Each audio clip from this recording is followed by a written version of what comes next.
No surprise here, Librum Paladin is the best deck in the game. Basically, if you can get a 1-drop out on the board, you basically win. If you get any sort of tempo, you win the game. And even if you don't have tempo, unless it's a hard aggro deck, you can still come back and win the game. This deck has very few, if any, bad matchups. And the few that it does have, because I do think Priest is a bad matchup for this, because you're able to kill off single target things really easily. In fact, they can even steal some of your things relatively easily. And maybe Druid if they high roll. Other than that, you pretty much win every single matchup. And even those two bad matchups are either not played a ton, which is Priest, or they need to high roll in order to beat you, whereas you can beat them relatively consistently. So overall, this deck is phenomenal. You basically just hard mulligan for 1-drops and maybe like a Hand of a Doll. And then also Goody 2 Shields if you already have a 1 and 2 drop. And then you curve out, use Hand of a Doll as your like 1 form of cycle. Curve out, try to get onto a 4-drop, 5-drop curve. Pump things up with Blessing of Authority or Blessing of Kings or whatever you can. Get out a big minion, slam him in the face. And at some point, obviously, play the 2-mana guy that becomes pretty much unstoppable. So yeah, that is it for this deck. It's absolutely absurd. I would highly recommend playing it if you want a deck to climb with. It's not even that expensive. It's got 3 legendaries, but if you don't have McGurgle, you can actually just run maybe another 2-drop like the Arching Protector, although that's much worse than the Shotbot, but I know this is a solo adventure card, so not everybody has it, but Shotbot is the very good card to replace McGurgle. And if you don't have the High Abyss Allura again, just play another Shotbot, curves out your deck a little bit easier, gives you more consistent mid-game, or just go with another 3-drop if you can find one. Although I don't really think there are that many good 3-drops. It was actually one of your weakest turns to begin with back in the olden days when Librum Paladin was a thing, and that is not different now other than the Goody 2 Shields. So honestly, if you don't have either of these two, put in 2 Shotbots, and Lady Leodrin is kind of needed for the deck.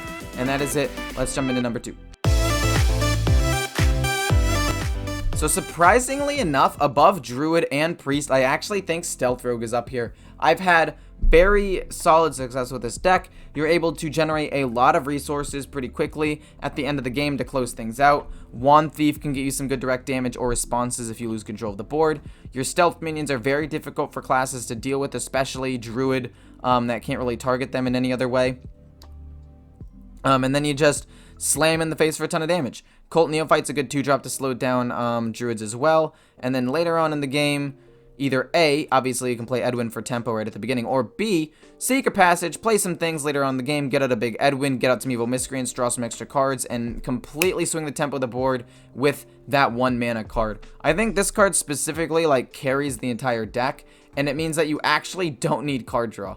The only card draw you need is Greyheart Sage, which is decent, some Lackeys, which isn't card draw, but is resource generating, and a Secret Passage. This is such a good card that you don't even need the Voracious Reader anymore as an aggro deck, which is cool. But yeah, you just curve out, you hard mulligan for 1-drop, and this 2-drop. On the coin, Evil Miscreant and Edwin are okay, and if you have a stealth minion, Greyheart Sage is okay. Honestly, just keep tempo, man. I think that you can keep... Most cards in this deck are fairly keepable, except for Ashtongue Slayer, especially if you don't have a stealth minion, and probably the Cult Neophyte if you're not playing against like a Druid or Paladin or something, could be a little bit slow. The 1 sap is really good at bouncing a big taunt minion to maybe finish him off.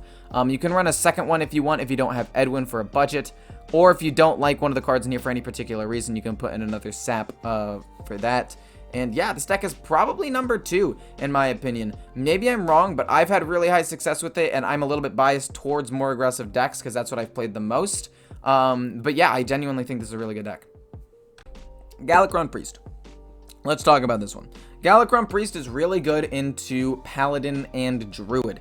You're able to kill off some of their very big minions. You're able to steal some of their very, very big minions.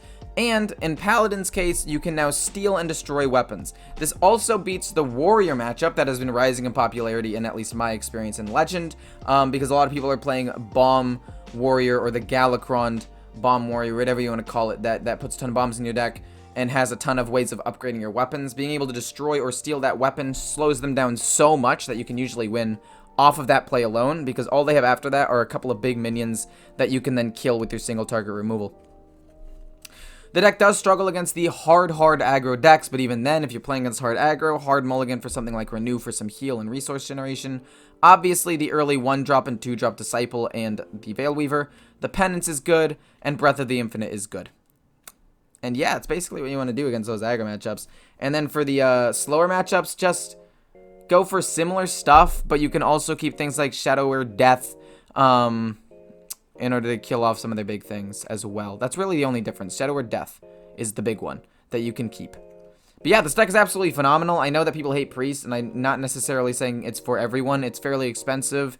It's slow and does require a decent amount of thought and trying to figure out what to do with a ton of randomly generated cards. So it's not a perfect deck, but I would say that it's definitely a good deck to climb with if you're willing to take the time to actually learn it. So this is number 3. Now let's jump into the next one. Galakrond Warrior. The only reason I'm not putting this higher is because it has not stood the test of time yet. And by stand the test of time, I mean this has really become meta in the last 2 days, whereas most of the other decks have been strong for about a week now. I think that this deck deserves to be on the list of top tier decks, and I think that it beats a lot of the really good decks out there. You can apply a lot of pressure with your bombs and your weapons, especially into Druid, which draws a ton of cards, and you can actually kill off some of their minions if they don't high roll. And if they do high roll, you have Lord Barov with Whirlwind, and you have Bladestorm to kill off a couple of big targets. You have 2 Brawls, you have a Plague of Wrath, and then late game, you can play Blastmaster Boom to apply pressure of your own and trade into their minions, especially if they run out of cards earlier, because obviously they're going to ramp up and play a ton of cards before their turn 7. But on your turn 7, you can play this, and usually around their turn 7, they'll be playing like Ysera or something because they've already used all their other combo cards and you've already dealt with them theoretically. And then Blastmaster Boom is a really good way to just regain the board if you have the opportunity. This deck is really strong. I would highly recommend trying out this deck. It's fairly expensive. I will say, I'm trying to figure out what cards you don't need, and instead of Deathwing, I guess you could run another Plague of Wrath. Instead of some of these other cards, you can run maybe another Coerce, or Coerce. You could run another Horde Pillager and another Sword board if you want, but you do need at some weapon generation. Upgrade is probably not enough, but again, Coerce, Sword board, Horde Pillager, and Plague of Wrath are really good replacements. Galakrond is needed for this deck to close out the game, and everyone gets it for free.